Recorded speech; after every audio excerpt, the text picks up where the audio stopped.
Yes, thanks everyone for joining on this chilly Saturday morning. Hopefully you've all found a snuggly spot or a bit of sunshine and a hot beverage. So just to start with, is everyone okay with this being recorded? Yeah. Yeah. Was our baking talk recorded? I'll edit that out. Okay, good. No, that's for the Walls Out of Space cooking show, Courtney. Hey, there might be something in that. We should do that. We should talk about that later. Yeah, okay, all right.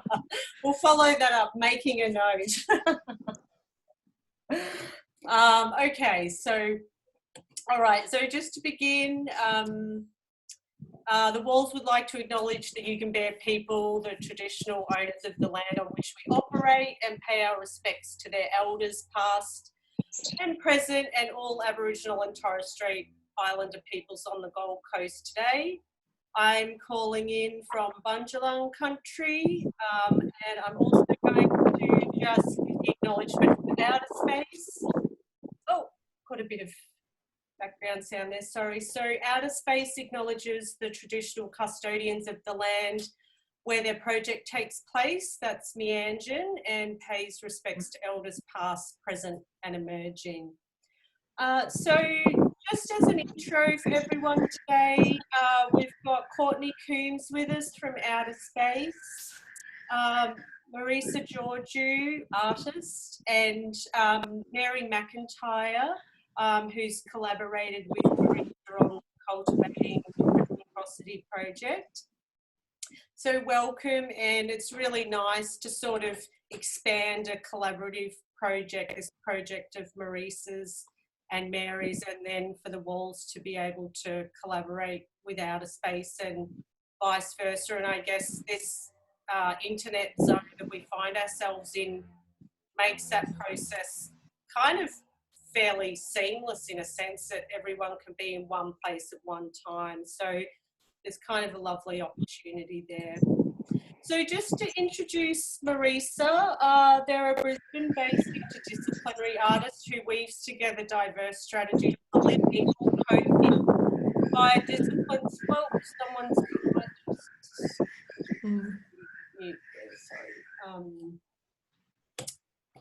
strategies for living or coping via disciplines such as embodied movement, social practice, publishing and installation, both inside and outside of institutional contexts, and often collaboratively. As a project, Cultivating Reciprocity is part contemplation and part advocacy.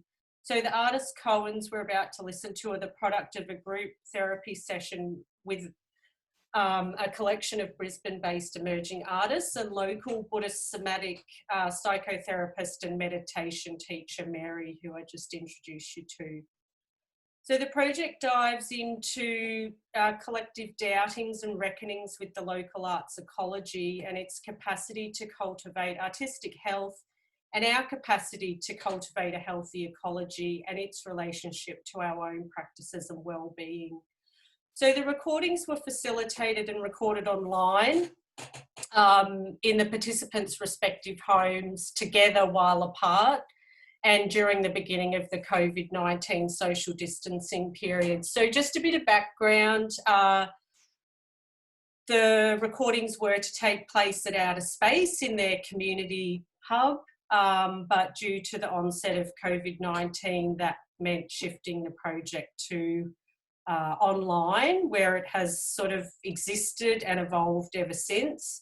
And then from those recordings, they became part of a show at the Walls that just finished called Solitary Vice, a big group show. And then now we find ourselves here. So I guess just to, before we kick off, Marisa, did you want to add anything to that intro? Or are we good to go with the listening? Oh, got no sound. I think we should listen first. Yeah, okay, great. So I'm going to just... Sorry.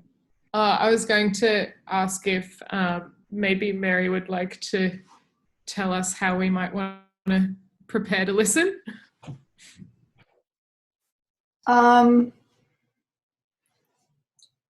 If the intro is played, then that will suggest to us.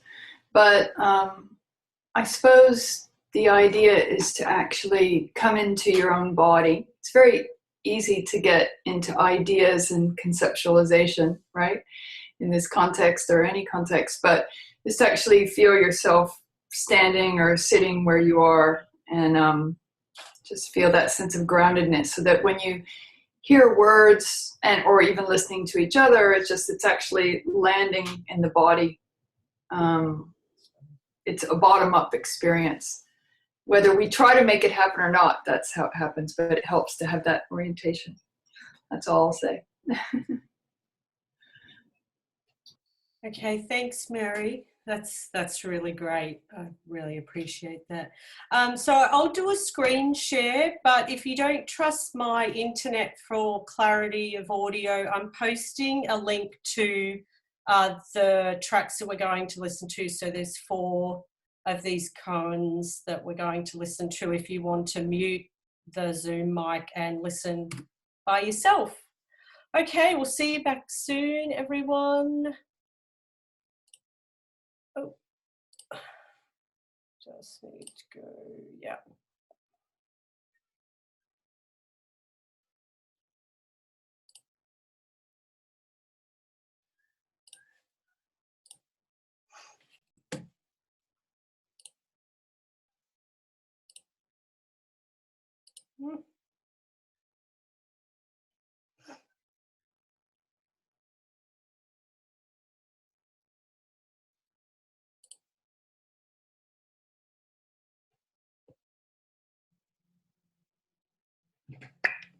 This project was created and recorded on never ceded Yagara and Turrbal country. We would like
Hi, everyone. Oh, that was so great. How did everyone go? That listening, was it clear enough? We just had a couple of people join midway, so welcome.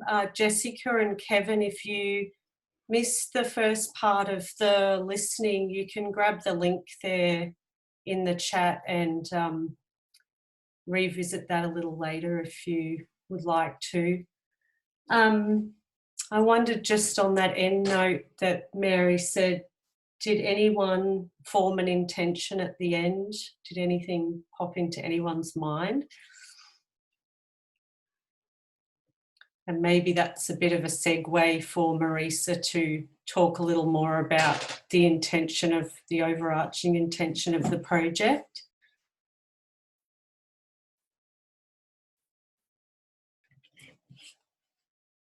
Yeah, I think that the project for me was about knitting together some of these things I've been thinking about, just regarding like creative and artistic wellness and just general wellness, because I got really burnt out at the end of last year. So I've kind of been like recovering my nervous system from that for most of the beginning of this year. And, you know, it's taken me on a journey. It's been fabulous. But yeah, I wanted to knit that with my practice a bit more. And I love working with other people. So I thought we could do it as a group together and get a professional in. So yeah, it was fabulous. I think that one of the things we discussed in the first session, because we actually did a second one as a public program for the walls later. But in the first session, we talked a lot about when you feel satisfied at the end of a work and what mechanisms for showing the work help you feel satisfied. And we discussed the need for feedback from people, like in real time. So everybody said, yeah, if someone actually has feedback, they're stoked, but also just the feedback of watching other people interact with the work in a kind of extended or authentic way. And also, you know, a general preference for Q&As over artist talks, because you actually get to see people like asking you things. And we discussed potentially how like sometimes the exhibition format doesn't allow for that as much as it could, or maybe it could like lean into it more and create like create situations where the artists are getting more of that feedback from other people as they're going. But in the case of this actual artwork, it's like that was built into the artwork process itself, because we were doing this therapies together. So I felt really nice afterwards. I hope the other people did too. But yeah, it was fabulous to see like a literal change in the participants between the beginning and the end. Like, I don't know if it stuck, but there was a definite like sense of relief at the end, and, you know, warm fuzziness. So yeah, it was just a really satisfying format to facilitate, because yeah, you're seeing it in real time, you're seeing things happen.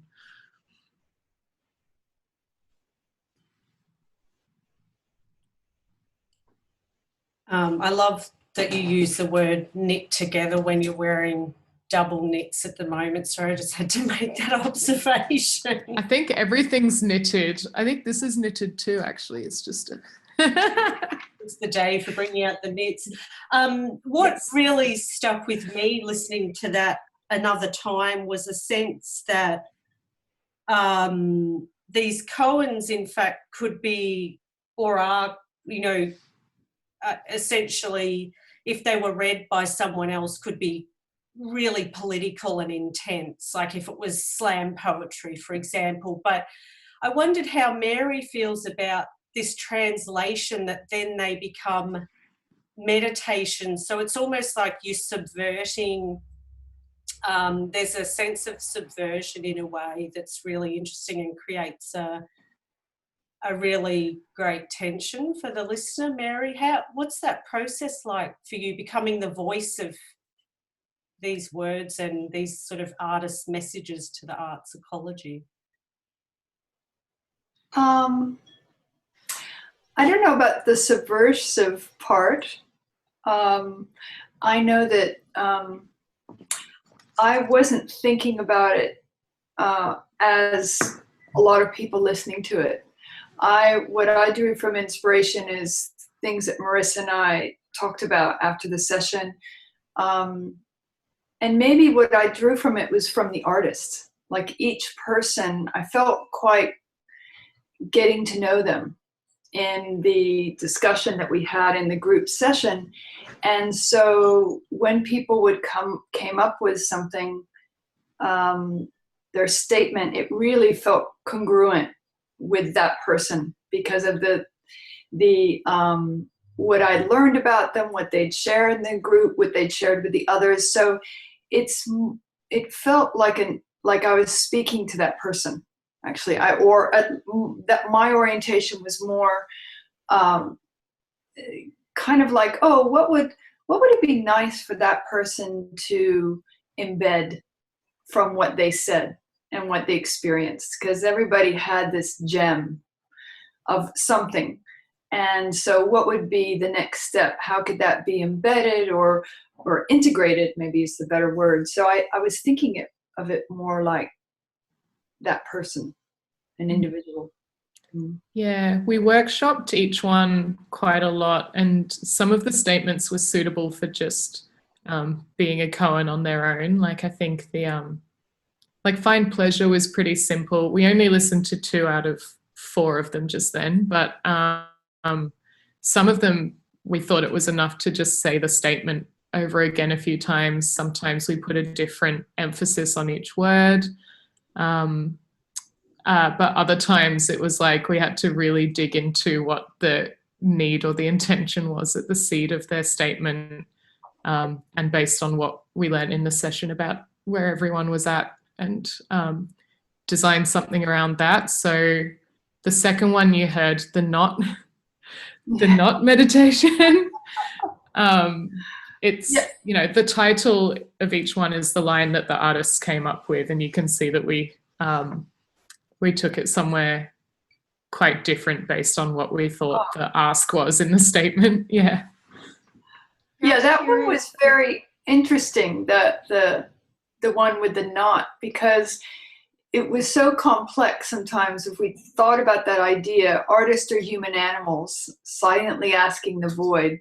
So that might sound to someone who wasn't in the session, you're thinking, oh, what does that mean? Or it's but actually it meant a lot in context of that conversation. And we had talked about, I had talked about humans having needs. That's what part of that came out of, is that we have needs and drives that need to be filled, just like you need to eat and you need oxygen. And then it kind of grew out of that. It was, we didn't know what to do with it, but when we came up with that, we're like, yeah, the only way to talk about this is what it isn't, you know, weirdly. Oh, that's brilliant. Thanks, Mary. Another thing that I think I've been interested in with the way these are delivered, and that has been kind of really important for my listening, is the space. And I think I asked you about this another time. You know, how such an important part, I guess, of listening and really listening is allowing space for the other person to speak, or perhaps in the way that you've translated these words and phrases and then created that space for listening. Can you talk a little, does that make sense? Can you talk a little bit about that? Marissa, do you want to talk about it, or shall I? Because I think you'll have an interesting view on it. Yeah, I guess like in creating an audio meditation, you're kind of making a container of time to give somebody the space to actually think about some of these things.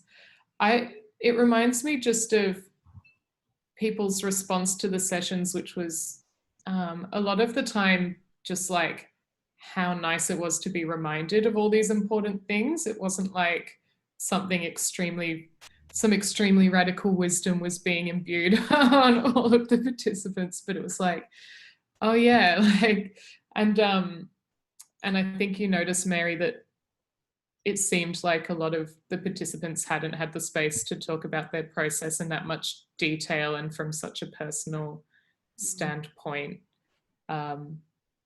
Yeah, some of the folks were really far along in their journey and had clearly done a lot of contemplating, especially in the second session. And it was more like everybody was sharing, which was really cool. But then in the first one, it seemed more, and that was with some more emerging artists. So it was like, yeah, when I said knitting together, I really meant it. It was like just knitting together these like fairly basic ideas, but then like with this practice, which becomes quite, it becomes complicated, your arts practice.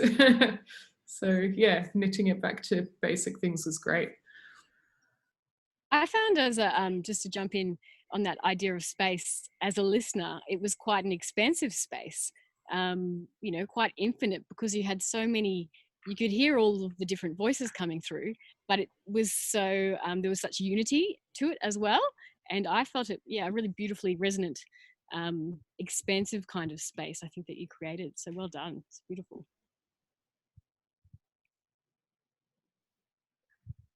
I think that's, thanks Shanine. Yeah, I think that's one of the things I really felt too was that by Mary translating them all, they really all take on this same voice but many voices simultaneously, and there's something really wonderful about that for the listener. It's almost like these artists that we don't know are handing over these perspectives and reflections or wisdoms so generously, and we may never, know who they came from. There's sort of this tension between intimacy and distance, in a sense, which really echoes the space we find ourselves in now. I really, really like that. Marisa, I wondered too, like that idea of feedback in real time, like you talking about artists finding Q&As better, and perhaps because they can get feedback in real time. And I just wondered, because the project unfolds in such a dynamic way, I wondered how it sort of folds back in on itself with that feedback in real time as the sessions progress, because they do go for like 3 hours, and how that, like across a session, that ongoing feedback in real time perhaps shifts the tone of the project towards the end. Can you talk a bit about that? I'm wondering if Mary wants to say what you noticed between the beginning and the end of the session in the artists, especially after we had like the last hour was actually, we had time that was just for the artists to write their little statements. So Mary kind of clocked off and turned off her video, and we just sat together for a bit, and then we all came back at the end. And I think you noticed changes after that. Yeah, it was really marked. It was really interesting because, yeah, I think it's a really generous and vulnerable thing for people who don't know each other, and nobody knew me, to come together and sit and talk about, what does it feel like when you do art? Do you find pleasure? How do you feel during it and after? And what's that phase of, like, what's the journey like inside of your body and all that stuff? And people were curious, and I was really touched by how, like, nobody had asked them those kind of questions, or maybe they hadn't considered it, most of them, especially in this session. And so there was a hesitancy and also an openness. So you could see that people kind of bloom, you know, over time. And as like any group coming together, it's a bit awkward at first, and then you kind of get to hear each other's voices. So that's part of facilitating, is being like, I try to foster curiosity and my uncertainty over knowing anything about anybody else. And hopefully that opens something up. So there was a warming up, and then, but when I clucked off and I was out of the picture, it's like there was this work storm that must have happened, you know, brainstorming that must have happened.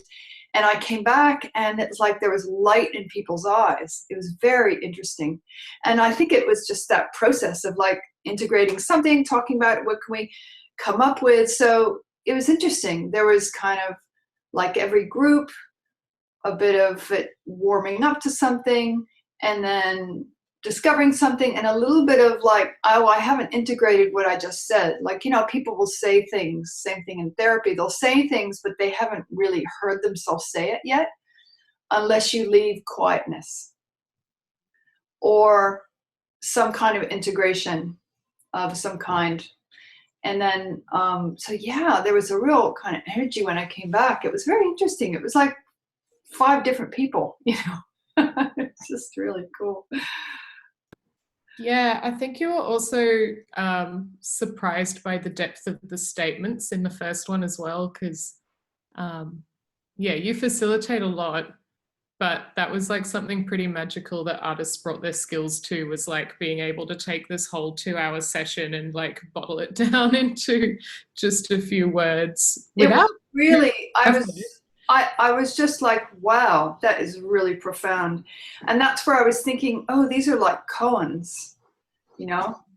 In Zen Buddhism, a koan is this a paradox that can't be figured out with logical reasoning. It has to be kind of felt, and it's meant to be without a solution. So it's an unended, unfixable thing, and they felt like that. And oh, it's just genius, really. It was beautiful to hear.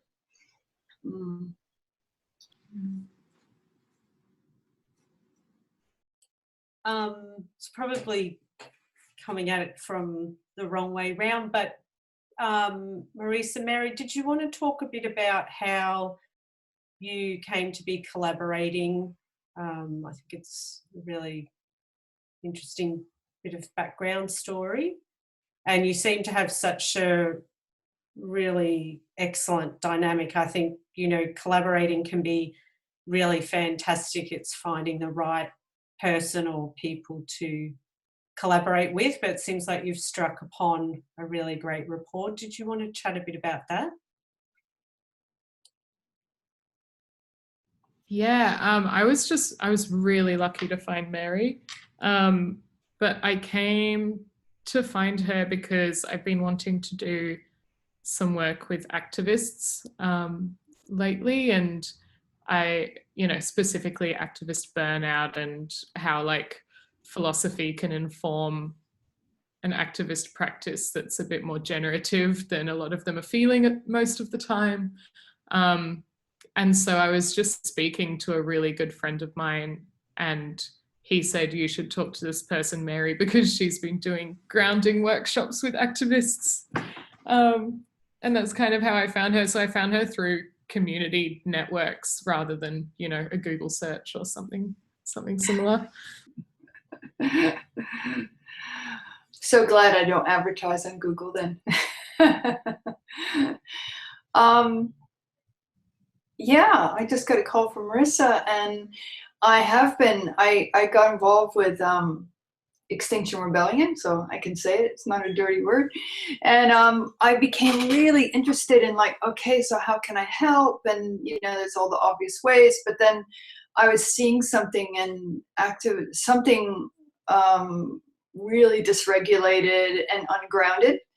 And I thought, if these movements are gonna have legs, and it's a marathon rather a sprint, clearly, people need to just be like in their grounded power, you know.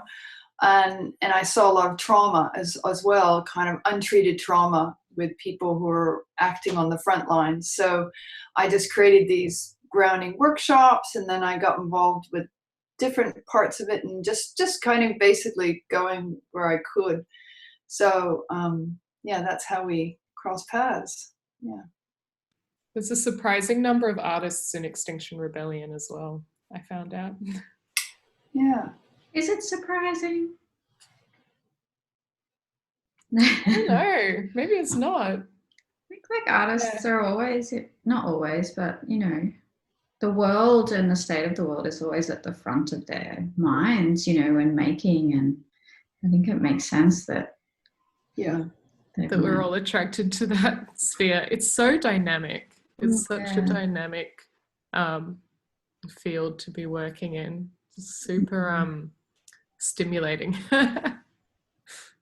Yeah. I think that's interesting too, like you're working with activists and then separating that into working with artists, and then what happens when artists are activists.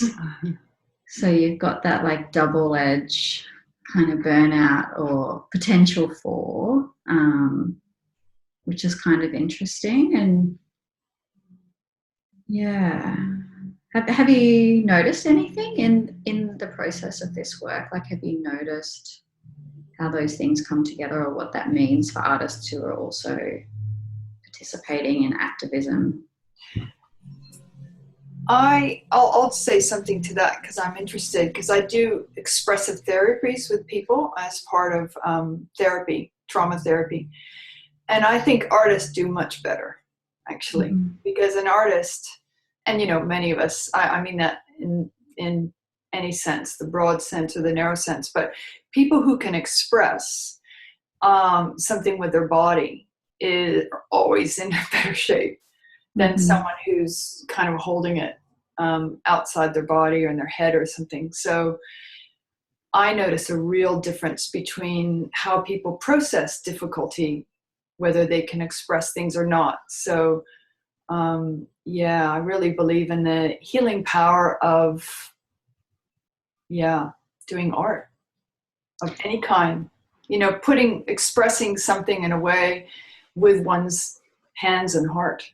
Do you think it also has something to do with the fact that artists have to be incredibly resilient to continue to be artists, and it's like a muscle that you build and develop?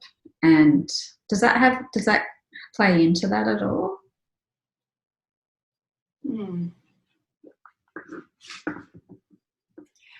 Well, I think the happiest artists I know have a day job.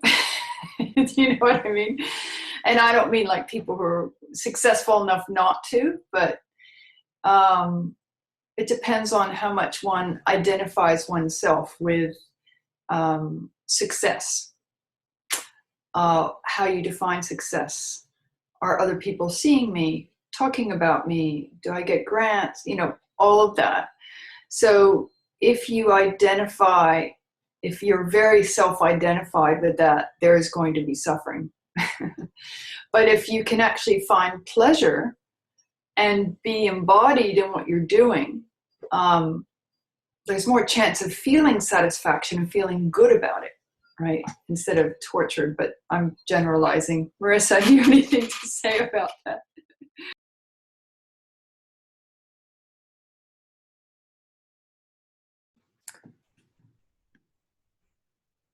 I'm not sure what I want to say about that. I think that artists are also really curious people, and I think curiosity is really important for resilience.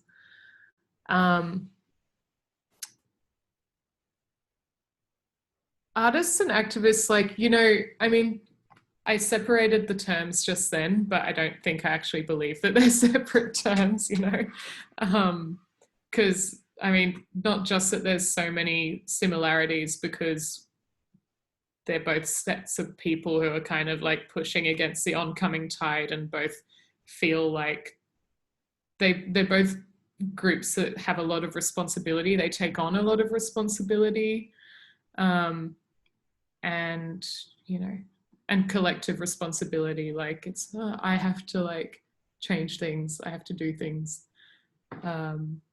So, you know, like one of my good friends, Nat, did a lot of research on activist burnout, and I was interviewed as part of that. And like everything she told me she found out is pretty much across the board for, for artists too. I actually think it's really similar work in a lot of ways, especially the artists who work with other people a lot.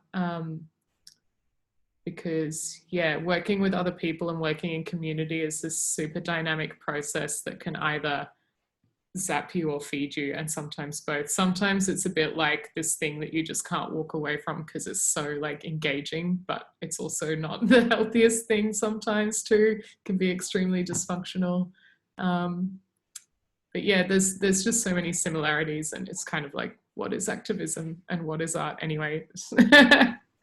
Yeah.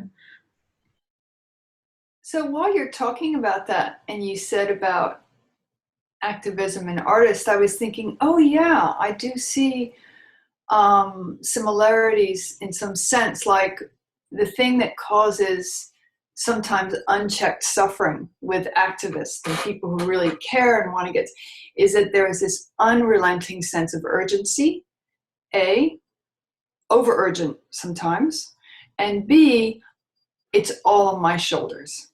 I'm the only one. So that combination of I'm the only one who can do it, I don't have the resources that I need, and this is really urgent, is like kind of recipe for fight, flight, you know, unchecked. So yeah, there is, now that I think of it like that, there is some kind of crossover. Yeah. That almost sounds like a whole other session.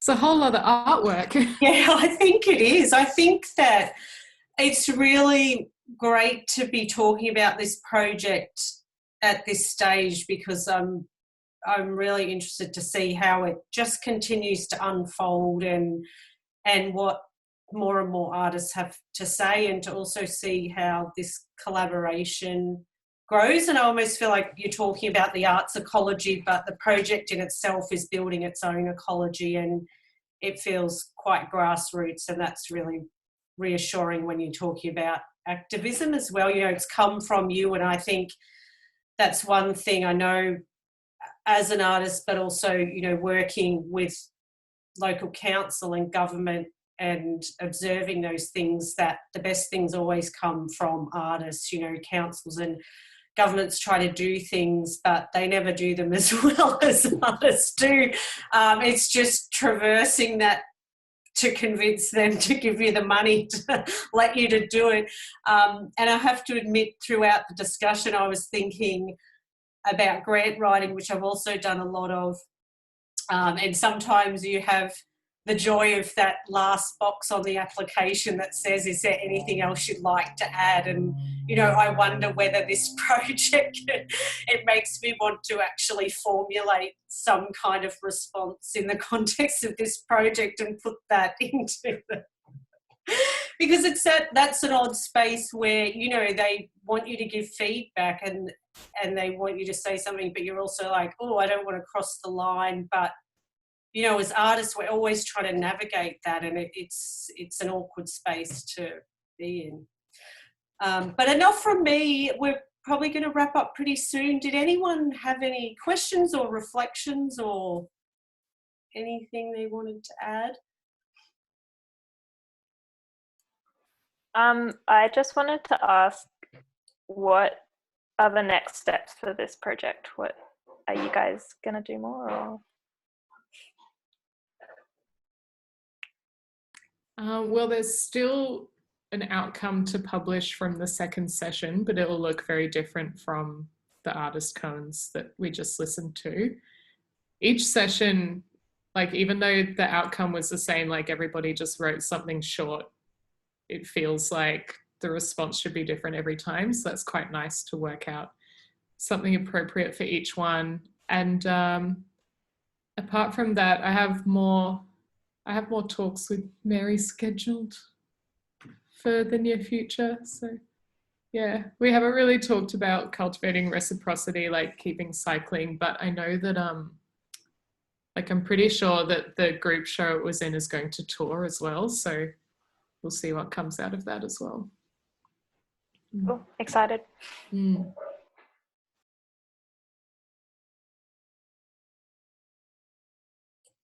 Looks amazing where you are, Aisha.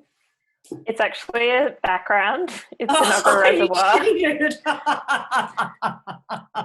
I was like, I thought where Shanine was. I know where it's like, oh, it looks beautiful out in the valley. That's the real one. I've got my housemate, so I didn't want to. Oh, that's so brilliant. Thank you. That just made my day. All right. Well, I guess that's probably a wrap. Thanks, Marisa and Mary, and also Outer Space and Courtney for co-hosting today, and for everyone joining us on a Saturday morning. We've never done a Saturday morning before, so that was a really nice way to kick off. I hope you all get warm and get some sunshine today. Go out into your yard. I can't say go out and into the world because that would be illegal. No, we can go to the park as of today. Oh, okay. That's awesome. Are you going to do that? Yes. Excellent. Yeah. Thank you. Yeah. Thank you. This was really great. Yeah, thanks everyone. Thanks the Walls for having me, and Courtney for your support too. No, thank you. And Mary for just getting it. Oh, thank you. Yeah, Yeah. the whole process has been an absolute pleasure. So Brilliant. All right. Well, bye everyone. Until next time. until next time. Hopefully we might all get to meet in real life soon. Yes. You're good. Look forward to